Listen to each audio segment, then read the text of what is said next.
أفرلاتي جوردي 18 ماي وإذا بلتقيان جالية Somaliland ku dhaqan West Midland ayaa maanta waxay hortaagan City Council wareen waxaan wareysanaynaa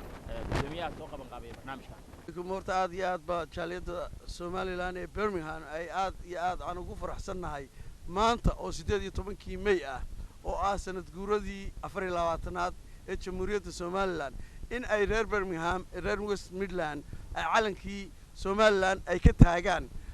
isagoo roobta ayo dumar caruurtii cid walba ay joogaan inaan maanta ka taagnay council house-kii oo ah meesha looga taliyo Birmingham ee maayarka iyo MPyadu ay fadhiistaan waxaanu ku faraxsanahay oo u hambalyeynayna shacab weynaha Jamhuuriyadda Somaliland ee ku nool dalkii oo aanu leenahay sidaad u taageerteen Somaliland annaguna hambalyada waanu idin la qaybsanay roobkaas aanu idin la taagannahay markaas darteed aad iyo aad baan ugu faraxsanahay in aan maanta ku ciidno council house-kii oo aanu la midaynay calankii Somaliland calanka Ingiriiska iyo calankii Somaliland oo meel ku wada ruxmaya waxa marti noogu ah Birmingham City Council meeshaan calanka ka taaganay gabadh taariikhiya gabadhii ka taagtay councilor Hibaaq Jaamac oo nooga timid Bristol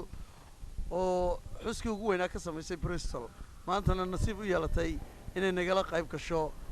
West Midland Birmingham City Council Hibaaq ku soo dhawow السلام عليكم waxaan doonayaa horta inaan aad adiga kuugu mahadnaqo inaan aad ugu mahadnaqo waxa weeyaan Cabdirasaaq Mahad iyo dadka sharafta leh ee maanta ka soo qayb galay xafladan quruxda badan iyo calankan maanta la taagay reer Birmingham waa guulshii labaad ayay soo hoysay dad weynaha ka soo shaqeeyay hawshan waxaan leeyahay aad iyo aad baydun u soo shaqeyseen wax fiican baydun sameyseen Bristol hadaanu nahayna meesha kubadda aanu ka qaadnaanu dhagnayna laga sii daba qaado waa mid aad iyo aad u fiican example weyn baydun sameyseen maanta aad iyo aad baydun mahadsantihiin anaguna maanta inaan la soo qayb qaato waxay igala weyn tahay farxadii Bristol waayo talaabadii oo la sii qaaday ma sha Allah si fiican buu u taagan yahay waxaanan leeyahay I hope Birmingham City Council xildhibaanayaasha jooga inay idin la sii shaqeeyaan inay idin taageeraan waxay idin ku caawin karaan ay garab idin siin karaan inay idin siiyaan ayaan insha Allah rajaynayaa waxaad ku muuqdaa in calankii Somaliland in uu halka ka babanaya oo ay Bristolna si fiican looga taagay Sheffieldna laga taagay laakiin Bristolna adigu aad ka tahay kansularada ugu baawarka weyn xagga leebarka iyo xagga maaragtay dawladda sidoo kula muuqata calankii maanta inuu bartamaha Birmingham ka ruxmayo okay horta mahad aad iyo aad badan mahadsantay kulli wada maanta aniguna haddaan runta sii sheego xildhibaanayaashu way fara badan yihiin kulli kuwa 3 sanadood ku sii jireenay wayga fikrad badan yihiin iyo kulli ay tal badan yihiin laakiin waxaan oranayaa ma sha Allah wadankan anigu waxaan nimi anigoo laba jira oo aabahay baan leeymiyo waan ka soo qaxnay dagaalkii sida badankiinuba ay sameeyeen waan ku soo koray anigoo qof Somaliland u dhashay ah iskuulyaashuna marnaba kama hadlaynin Somalilandnimadayda waxay caruurta baraan Black History Month oo dadka madow oo dhan taariikhdooda loo sheega marka yacni cadaalad darro yaro ubadka Somaliland u dhashay ee UK ku dhaqan ayaa jirta maadaama taariikhdooda iyagu u gaarka ah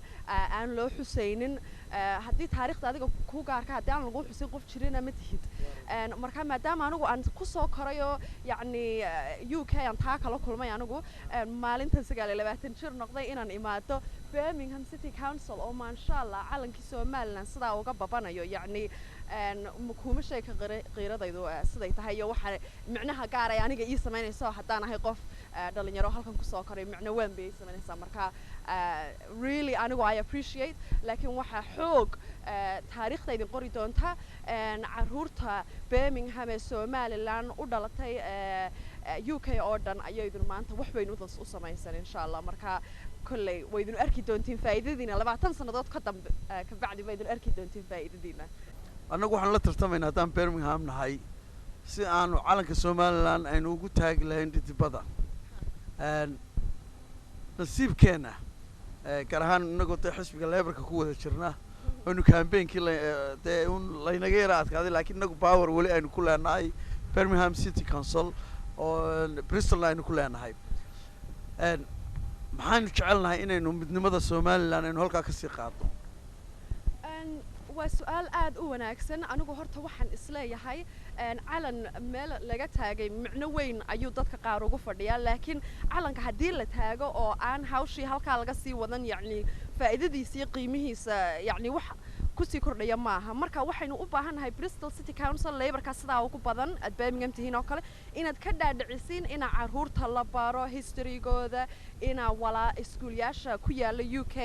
iyo iskuulada Somaliland ku yaala ina la walaaleeyo ina xiriirkii iyo friendshipkii Britain and Somaliland horeba uga dhaxeeyay ina generationkan uu soo cusboonaysiiyo ayaa loo baahan yahay marka inaka waynoo fiican tahay oo niyadeena kor u qaadaysa calankeena iyo halka saaran laakiin dadweynaha shacabka UK degan ee Ingiriiska ah waa inaynu ka dhaadhicinaa waxaynu nahay oo aynu sida ummadda kaleba aynu miiska wax ula qaybsanaa marka walaalaheen insha Allah dadka kale Bangladeshiga ama Pakistaniga ama dadkaas oo kale oo iyagu faa'iidada dheeraada si helay ayaynu insha Allah kaga dayan doonaa inuu ka sii fursad qaadan doonaa hawsha aan u sii dhiibayaa saaxiibkay Khaliif oo isna hawsha dhinaca kale jira kusoo dhawa Khaliif bismillahir rahmaanir rahiim runtii waxaan u hambalyeynaa dhammaan Somaliland 24 guuradii Somaliland oo maanta Birmingham waxa ka dhacay xaflad ballaaran waxa laga taagay calankii Council House-ka oo ah councilka ugu ballaaran in Europe waa maalin weyn bay Somaliland u tahay shacabka Somaliland reer Birminghamna maalin weyn bay u tahay shacabka Somaliland joogana maalin weyn bay u tahay maadaama uu councilku yahay councilka ugu ballaaran in Europe wax weyn baynu ka tarnay runtii halkaa inaynu hore uga sii marno oo aynu hawsheena sii wadano oo aynu halkaa ka hayno oo aynu maalinba magaalo calan ka taagno ayaa loo baahan yahay Somaliland ha noolaato calankeenina wakaa maanta suran caasimadii labaad ee waddanka Ingiriiska magaalada Birmingham meecaad oo hawshan aad u soo qaban qaabeen waynu hambalyeynaa ilaahay khayr ha siiyo innakuna halkaas inuu ka haynaa maalinba magaalo iyo maalinba gobol aynu ka taaginaa Allahu akbar maadaama ay tahay markii ugu horeysay calan laga taago Birmingham West Midland farxad sideed maxaad dareemaysaa bismillaahir rahmaanir rahiim farxad aad iyo aad u badan baan dareemayaa waxaan aaminsanahay inay tallaabadan wax weyn ka tari doonto safarkii dheeraay loogu jiray in la xaqiijiyo madax bannaani buuxda sidii ay Somaliland uga heli lahayd caalamka waxaan u arkaa arinta tan calankan maanta laga taagay halkan xarunta magaalada Birmingham inay tallaabo aad u wanaagsan tahay wax weynna ka qaban doonto hawshii aanu wadnay aad iyo aadna waan ugu faraxsanahay dadka ka soo qayb galayna waan hambalyeeynayaa dadkii hawshan ka soo shaqeeyana iyaguna aad iyo aad bay u mahadsan yihiin siibana muxuu ahaayay meecaad iyo Khaliif iyo rag isku sameeyay waxa kale oo mahadnaqayaa City Council-ka dadkii hawsha tan muxuu ahaayay iyaguna green light-ka siiyay ogolaaday maanta iyaguna muxuu ahaayay halkan arinta naga taageeray waa maalin weyn aad iyo aad bay reer Birmingham iyo nawaaxigeeda ay ugu faraxsan yihiin arintan hawsha in halka laga sii wado oo tallaabooyinka kale harsan sidii Sheffield oo kalena in la qaado aad iyo aad baa loogu baahan yahay waanaanu ku dadaalaynaa waanaanu wadaynaa farxad aan la soo koobi kareynin weeye 18 May annagoo maanta calankii Somaliland halka councilka laga taagay waxa weeyaan magaaladii afraad ee laga taagay weeye calanka Somaliland aad iyo aad baan ugu faraxsanahay qaranka Somaliland ha jiro ciidanka Somaliland ha jiro farxadaada aad la qaybsanaysid Somaliland dadka jooga wadankii maxaad dareemaysaa maanta waxaan dareemayaa farxad aan la soo koobi karin oo aan la qiyaasi karin iyadoo aan u taaganahay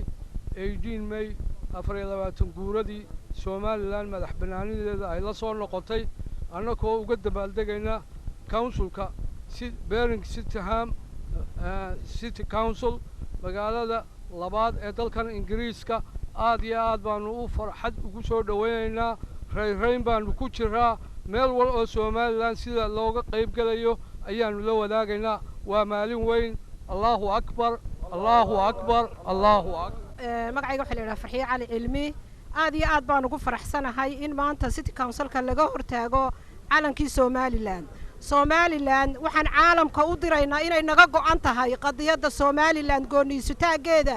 waxaan leenahay caalamku inaanay dhagaha ka furaysan inaanay indhaha ka xidhanin inay ictiraafaan Somaliland horena waanu sheegay Bristol markii calanka laga taagay inay Birmingham ku xigi doonto oo iyaduna ay keensan doonto tiiba maanta timi hambalyo hambalyo dhammaan shacabka somalilan guda iyo dibadba waan u hambalyaynayaa waxaana leeyahay halkaa guubaabada iyo dagaalka ha ka caajisinina somalilan qadiyadeedu waa mid commona oo inoo dhaxaysa ha loo wada guntado wasalaamu calaykum waraxmatullahi wabarakatu aad iyo aad baan u faraxsanahay dareenkayga iyo farxadaydana maanta ma soo koobi karo waxa ma hadda goowaad iska la ilaahay talabaadna waxaanu siinaynaa oo leh meecaad cabdirasaaq meecaad oo hawshan soo qaban qaabiyey muddo dheerna ku guda jiray ilaahayna ku guuleeyey waxaan halkan hambalyo uga dirayaa madaxweynaha jamhuuriyadda somalilan ciidamada qaranka jamhuuriyadda somalilan iyo madaxda xusbiyada qaranka somalilan dhammaan shacabweynaha reer somalilan aad baan idinku hambalyeynayaa hambaryada iyo farxadda waddankii ka dhacaysa maanta waanu idinla qaybsannay waxaanu hor taagannahay city council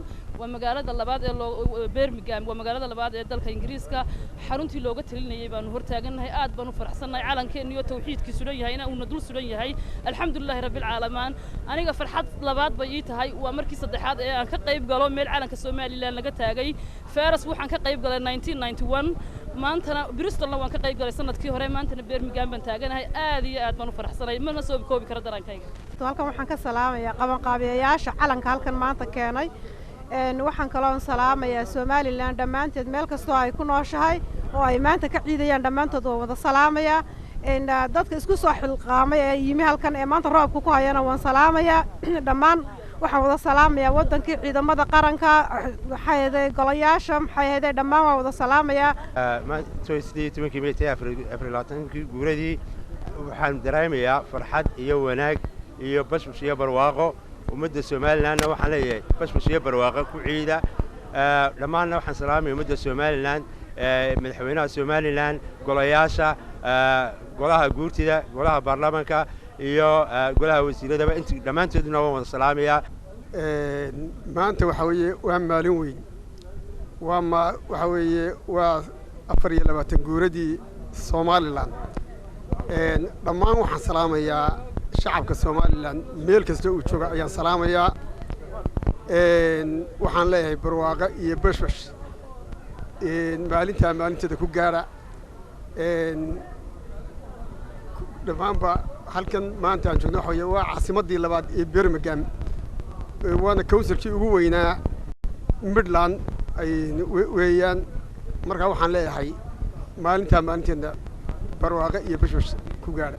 haddana bal waxaan ku soo dhawaynaynaa cabdiraxmaan sheekay iyo sida uu dareemayay xafladda maanta ka dhacaysa magaalada birmingham oo ah 24 guuradii 18 May ee Soomaaliland cabdiraxmaan maxaad dareemaysaa okay salaamu calaykum gidigiinba waxaanu dareemayaa maanta inay tahay maalin aad u weyn maalin xus inagu mudan maantana aynu taaganahay Birmingham City Council hortiisii haddaynu nahay jaaliyadda Birmingham degan waxaanu ixtiraafsannahay oo ognahay ninkii la odhan jiray Joseph Chamberlain wuxuu taaganahay 1870 ayuu ka noqday mayor of Birmingham Town Center maantana waynaga u dabaaldegayna beriga annaga waxaanu ahaynba qabaailan cidna xukumin ingiriiska marka inoo yimi 1884kii iyagoo markaa Birmingham ay tahay magaalada ugu governorka fiican leh ugu councilka fiican leh maantana waxa weeye nasiib wanaag inaynu taagannahay aynu halka ka muujinayno xornimadeennii waynu noqotaa Birmingham meel role model ah oo lagu daydo haddaynu nahay Birmingham degannahayna ma aha uunu nahay home from home laakiin halkan nafteeda maanta waxaa jirta wax la odhanayo Greater Birmingham taa qudheedaysan uga qaybgeli lahayn aynu u dhisi lahayn baawarka Birmingham maxaa la dhahaye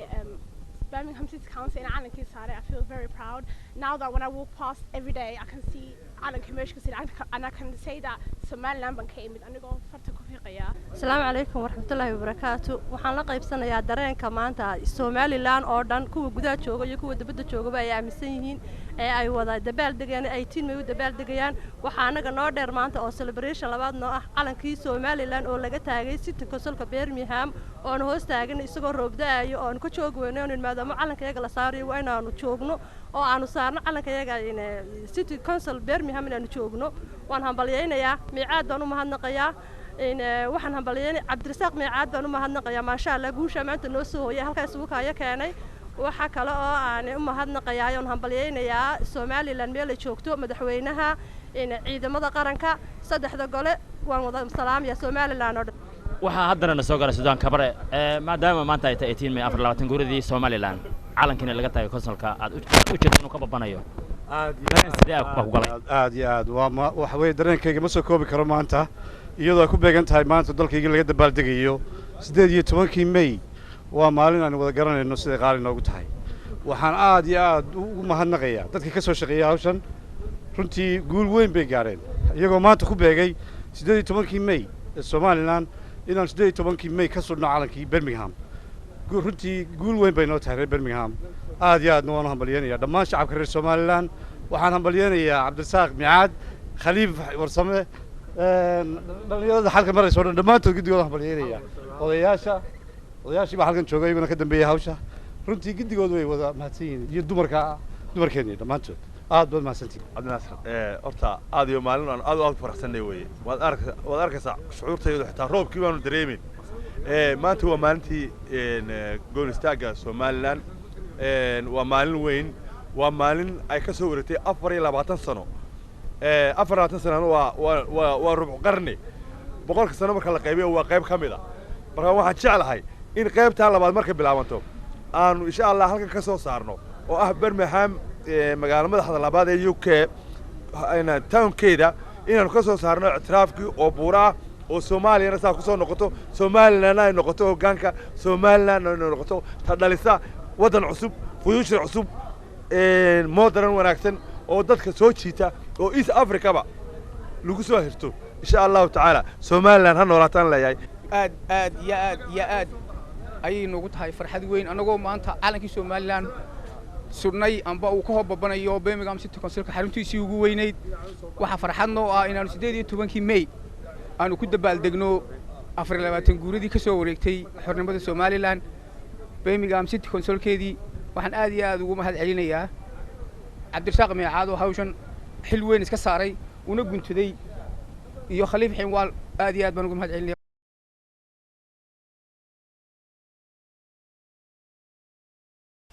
السلام عليكم ورحمة الله وبركاته. مانتو ستيدي توكي ميا وإنو كتاغني عاصمة الرباط برمنغهام عاصمة الرباط إنجليزيا مقالة برمنغهام عالمكي سوماليلاند وإنو هم برمنغهام دمان شعب وينها سوماليلاند gaarahaan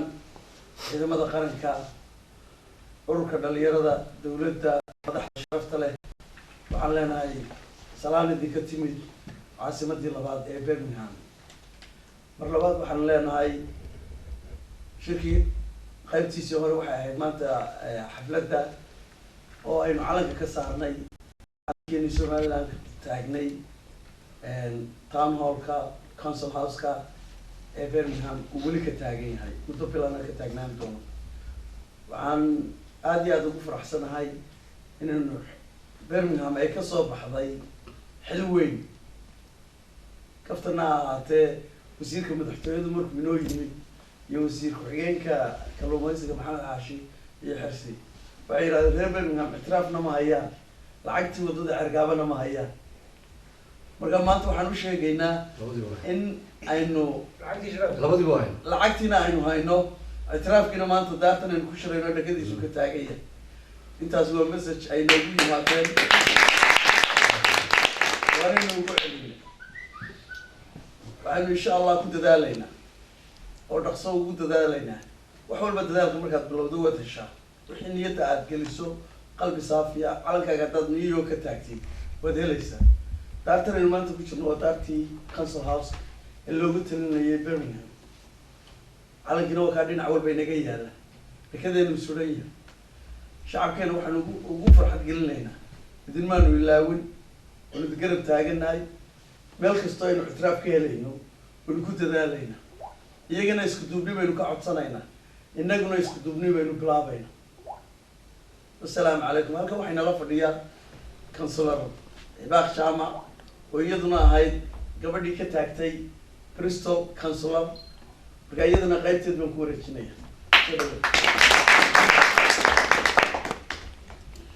السلام عليكم ورحمة الله وبركاته وحن دوني مركو وهرسا إن آدي عبو مهدنقو شعب دقن مقالة برمنغهام أو أن أموهم بويايو إنا يهين الدنيا بماشي لباد قربها علنك سومالان shahaado ay qoran tahay inay taageen marka waxaan leeyahay hambal iyo reer somaliland oo diska birmingham degan talabaadan doonaya inaan idinku idhaahdo waxaa weeyaan calanka maadaama imika 2 goor la taagay insha allah waxaynu rajaynaynaa sanadyaasha soo socda ina magaalooyinka kale weli aanaynu dhaqdhaqaaq ka maqlin inay iyaga laftigooda ay soo bandhigaan amba muushan cidlaafiga somaliland amba inay sidaa ay birmingham iyo bristol ay yeeshay inay muujiyaan ummadda magaalooyinkaa degani inay yihiin dad somaliland ka yimi dad iyagu history iyaga u gaara leh inay yihiin ayaa aad iyo aad u muhiimsan in la muujiyo marka insha allah waynu sugi doonaa magaalooyinka kale insha allah wanaaga kale ay soo xaray doonaan haddaan iminka idinka sheego somaliland waxyaabahan anigu jecelahay inaynu ka dhaadhicino dadkan aynu la joogno amba ingiriiska amba yurubta kale inta qurbaha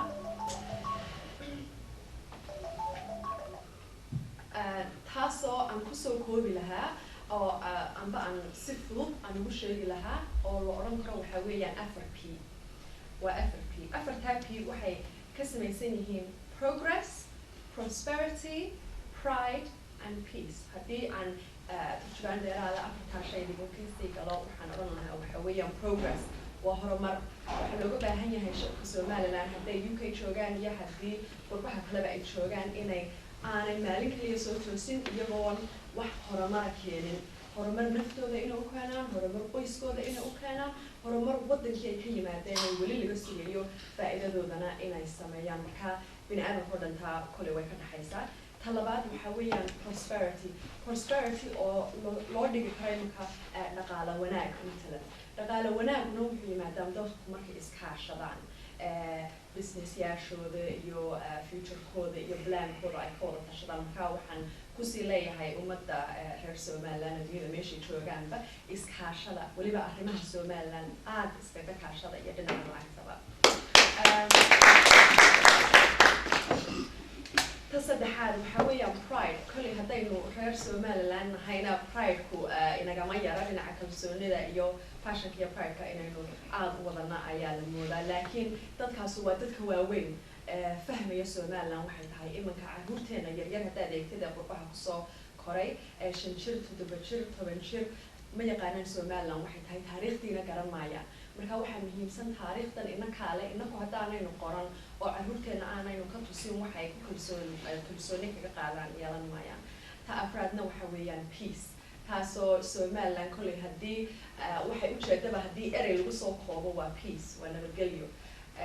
inaynu had iyo jeer taa ka dhaadhicino dadkaynu la degannahay inakuna gudaheena inaynu iska sii dhaadhicino ayaa aad iyo aad kolley u fiican hadalka intaasaan kaga baxaya waxaan leeyahay aniga farxad dheeraada bay ii tahay inaan maanta birmingham aan joogo birmingham city council inaan joogo oo aan arkay intaasoo qof oo reer somaliland oo jooga oo yacni wax la qaybsanaya ummadday la degan yihiin birmingham oo calankoodu ka babanayo inaad tihiin dad aad iyo aad u jira dad u muuqda dad ilaa iyo golaha deegaanka looga taliyo magaalada gelaya inaad tihiin waydan muujiseen aad iyo aad baanaan idinku faraxsanahay waxaan leeyahay hambalyo waxaan ku soo celinayaa khaliif xinwaal oo ah qaybta qabanqaabyaha kusoo dhawaxay بسم الله الرحمن الرحيم السلام عليكم runtii dee maanta waxaynu gaadhay guul wanaagsan wixii aada horseeday baa maanta natiijadeedii la arkaa waxaynu kaloo hambalyo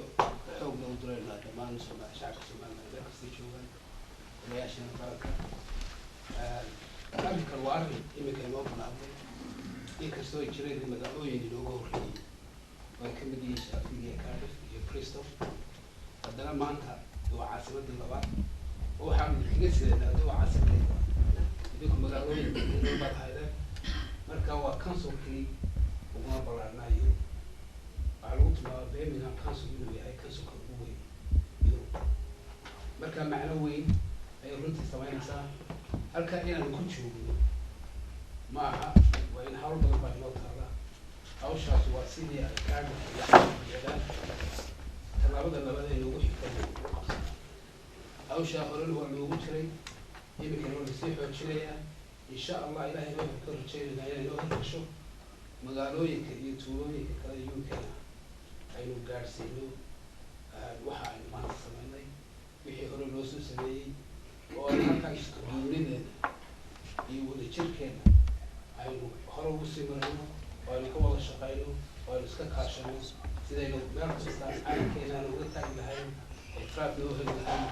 nabadgelyo biiska iyo horumarkaad sheegtana aynu ugu talaabsan lahayn asalaamu calaykum waraxmatullahi بسم الله الرحمن الرحيم waxaan idinku salaamayaa dhammaantiin salaamta islaamka assalaamu calaykum waraxmatullaahi wabarakaatu salaamta islaamka kabacdi waxaa farxad weyn inoo ah dhammaanteen maanta inagoo ku dabaaldegaynaa sanad guuradii 24aad ee ka soo wareegtay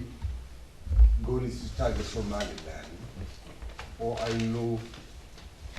ka soo goonay wixii la isku odhan jiray Soomaali weyn waxaan fursadan uga faa'iidaysanayaa inaan halkan uga diro salaan qiimo leh dowladdeena shacabkeena guda iyo dabadba ciidamadeena dhallinyaradeenna haweenkeena dhammaanteen inaynu maanta farxad iyo rayn aynu ku soo dhaweynayno 24 guuradii goonistaagga Somaliland horta inta halkaa waxaynu uga faa'iidaysanaynaa fursaddan aynu maanta fadhino waxaan u sheegaynaa sida muxuu tilmaamay Meecaad iyo ragga iyo Khaliif iyo walaasheen Ribaaq maanta ina aanu fadhino inagoo caasimadii labaad UK Birmingham inaynu councilkii gudihiisii fadhino taas waxaad tusaysaa inaynu shoolada u galay ingiriiskii waxa had iyo jeer waxa lagu dhahdo ictiraafka waxa weeye wax loo sabro weeye 24 sannadood lagu imika oo ka daalin oo inaan ka qancin inaynu raadsanno muxuu ahaayey ictiraafkeena ilaahayna wuu inagu guulayn doonaa waddankan lagu dhahdo Eritrea in badan bay u dagaalamaysa xornimadeeda had iyo jeer sabarku wuu keenaa inaad guusha aad gaadho maaliduna waxay ku mahmahdaa wixii ragu kaco rabbina aqbalo way rumoobaan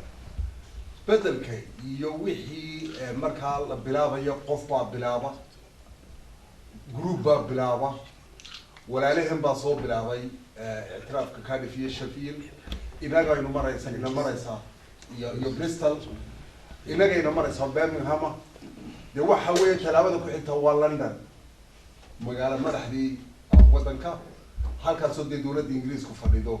ayuunbaa inoo hadhay inaynu geyno marka insha allahu tacaala waynu sii wadaynaa waxaanaynu ilaahay ka rajaynaynaa inuu muxuu ahaay nala qabto inaynu gaadhno maalin maalmaha ka mid ah inaynu ictiraafkeena helo waxaanse ku boorinayaa oo ku gobaabinayaa shacab iyo dowlad iyo muxuu ahaa qurba joog iyo cid walba in qof waliba halkiisa uga guntado sidaynu ku heli lahayn ictiraafka Somaliland haddii ilaahayna siiyo wasalaamu calaykum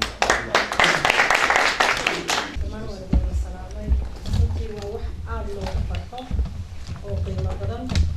maanta inay Birmingham si toban inuu ka taagno calankeena waana wax loo soo maxay haytay la soo sameeyey oo juhdi far badan la sameeyey taana wuu ku mahadsan yahay Meecaad ku mahadsan yahay runtii guul weyn baa noo soo wareegtay haddaan reer Birmingham nahay horena waa noo ballan qaadnay inaan maxayti ka taagi doono waanay rumowday runtii aad iyo aad baanu ugu faraxsannahay waxa aan ku guubaabinayaa dhammaan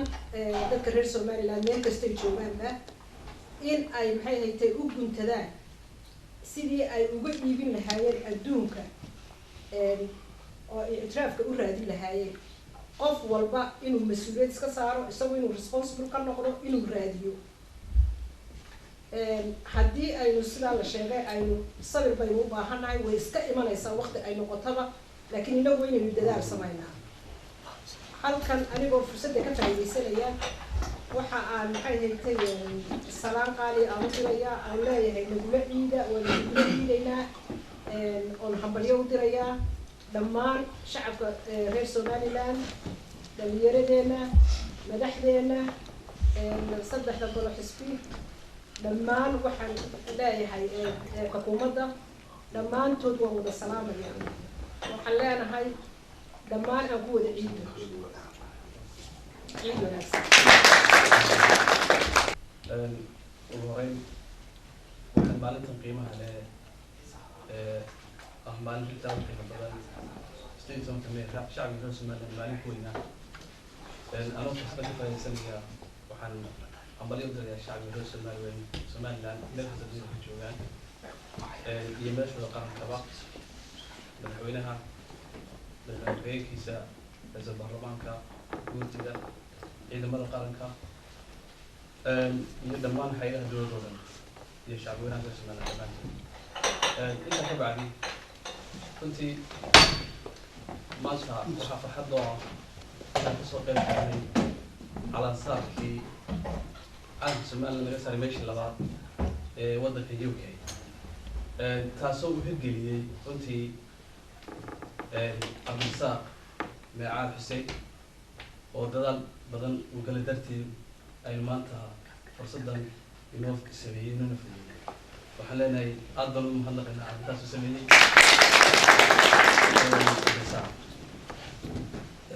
waxaa iyana xagga joogta hibaaq oo hore iyana u hirgelisay oo jidkan ahaa qofkii jidka inoo furay ama waddadan inoo garanta seexay waxaan rajaynaynaa sanadaha dambe inaynu UK oo dhan اعتراف ولكن إن شاء الله تعالى هذه أن الدلالكينا يحوجينا بقى يعقل جينا مسك حدا من المدينة كل يد فرد وحكومي مضان هذا الدلالين هو الله ينوي ما يعني فرد كنا نوصل قراءة ما يقبله لكن وين نوصل أنا وإحنا حق لنا وين نرسلنا مركز تنا قف كستاو يعني هل كسمت كورة شوي سنة كلا بعد مكروه سينما وكروه سينما شعبي في somaliland runtii waa shacbi aad u qaaliya wax badan soo samray waxaan ugu ducaynaynaa ama ugu ducaysana dhammaanteen inaan ictiraaf ula helno waxaan mar labaad iyo mar saddexaad u mahadnaqayaa dhammaan reer birmingham gaar ahaan cabdirasaaq oo hirgeliyey hawshanna aad baan isu mahadnaqayaa waa mahadsantihiin salaamu calaykum marka hore waxaan ugu salaamayaa salaanta islaamka marka ku xigta waxaan jecelahay wixii la odhanayo waa la yidhi inaan horta u mahadnaqo ciddii soo qabanqaabisay arrintan aynu u fadhino oo runtii arrin farxad weyn iyo diido weyn ina siinaysa ah mister miicaad waxaan kaloo jecelahay inaan u mahadnaqo xildhibaan hibaaq oo tii waxaan bilowday ahayd runtii qofkuna maalintu taariikhda waxaa lagu galaa wuxuu qabto hibaaq مثلا يمكن ده وقف يقول لي سيد نحيو كده ده أنسو ما لنا يوك قربه هذا ما قاعد تعرف لا قاعد سيجي كذا نعلم كيف تقول نقطة يا يبيتو هاي runtii hadalkii waa la dhameeyey waxaan filayaa maalinay ka farxad badan tahay maanta reer birmingham ma jirto oo ayna soo martay runtii waynu in badan baynu soo dadaalayno aynu dalkeena la dadaalayno laakiin waxaad moodaa reer birmingham inay goosteen maanta inay usoo jeestaan inay dalkana wax ka qabsadaan magaaladoodana wax ka qabsadaan waana bilowgii saaxiibkay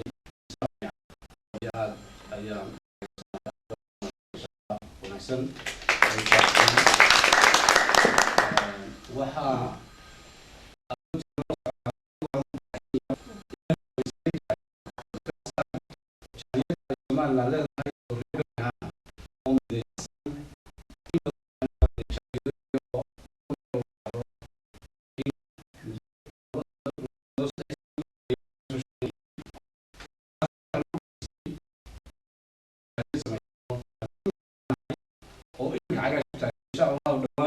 taagayno launchkeedii weynaa iyo farxaddeedii oo weliba dee hawshan oo kale dee runtii qiimo weyn ugu fadhida oo aynu casumayno waddana ugu yeedhayno inaan annagu nahay maanta first waxaan leenayaa jaaliyadaha somaliland ee sidaa isu soo waday saa isu midaysa inaan ugu horreynaan filaya haddii aan kolley dhowr baan iga horreeya waan leenayaa waxaa jiro xitaa aan samaynay odayaal mustambeed ah baa jira oo dhallinyaradiina intay xagga wada qabteen jaaliyadii hoggaanka u hayaan odayaashiina ay ka dambeeyaan runtii waa aada iyo aada bay u qurux badan tahay waxaynu doonaynaa haddaba sidaa ay hibaaq ku gaadhay gudaha innaguna aynu dariiqaano insha allahu inaynu soo diyaarino raggii iyo dadkii u ahaa qualifiedka u ahaa ee inoo geli lahaa insha allahu mustaqbalka magaaladan Birmingham City Councilkeeda oo aynu magaranaysaa diyaarino waxaynu diyaarsanaynaa oo kamid oo bilaabmaysa dhowaan inaynu samayno membershipkeennii registration every family somalilander oo degan Birmingham wuu register garaynaya hadhowto waxaa dhici doonta inuu qof ilaa waxaa laga qabto qofka registerkaa laga waayo u taallaa waynu soconaynaa horeynu soconaynaa insha allah intaasun baan doonayaa inaan xasuusiyo guul baan xagga dumarka bal idinkuna waad isku dayaysaa siyaasadda hambalyada marka waxaan adaan kusoo gudbiyey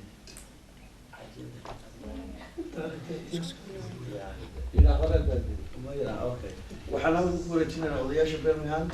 maxamed jaamac soo dhawow bismillahi raxmaan raxiim hadalkii inti badan la yidhi soo yaraabsanay laakiin in yaroo baraarujin baan anigu doonaya inaan idhaaho maadaama aan dee odayaasha saxrada ahaa waddanka joogay kamid ahaa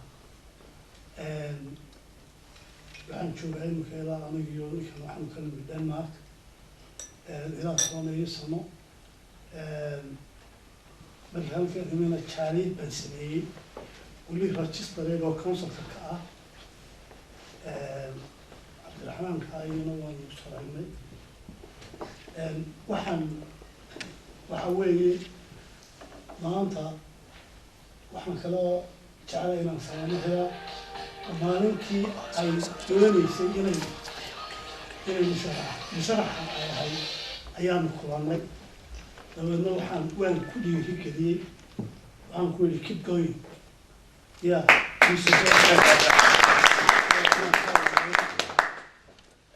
I'm proud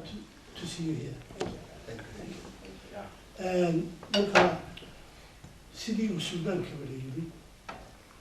plenty of everything is poisonous ayuu Ingiriis ku lahaa war wuxuu hadday dadku bataan hadal iyo juqjuq iyo qabyaaladii qura lagama waayo waddankan dad badan baynu ku joognaa waxaynu xaq u leenahay inaynu councilors yeelano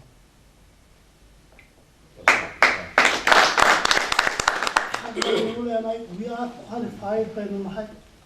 waxaynu nahay we are the residents of here we are qualified maxay naga hor jooga marka nothing yeah because our witnesses waa inaga wax dhibaatayna haystaba wey marka waxaa weeye anagu nimankan dhalinyarada ee iga yar waxaan kula talin lahaa inay galaan hal councilors oo ay sharaxaan si aynu uga noqono members meelaha oo aynu dad ugu yeelano maantana arrintan calankan imika meesha ka taagan waan arkay in fact anigu iska yaroo meel isolated baan iskaga yaran noolahay marka waxaan aada iyo aada ugu faraxsanay dadkii kasoo shaqeeyey iyo guruubkiisa markii ugu horeysay marka anigu walaalayaal waxaan kusoo gebagabeynayaa de anigu odayba anigu iska diyaro daalanay malaya nimankiina dhalinyaradii aniga waanu idin caawinaynaa wixii aanu idinku dhaano morally and materially waxaan jeclahay in ay sabaabushaan inaad member ka noqotaan councilor members ka noqotaan oo ay sharaxdaan be brave sidaa hibaaqoo kale malaynaya dee waxaa lala haray aan ka hadlo waalidiintii iyo dadkii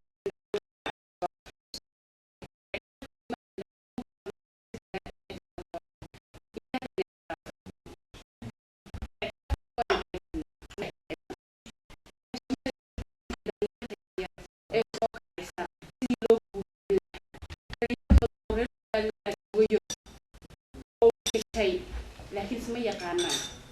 ina dhalinyarta loo sameyn lahaa urur baa fiicnaan lahayd oo la isku xidhi lahaa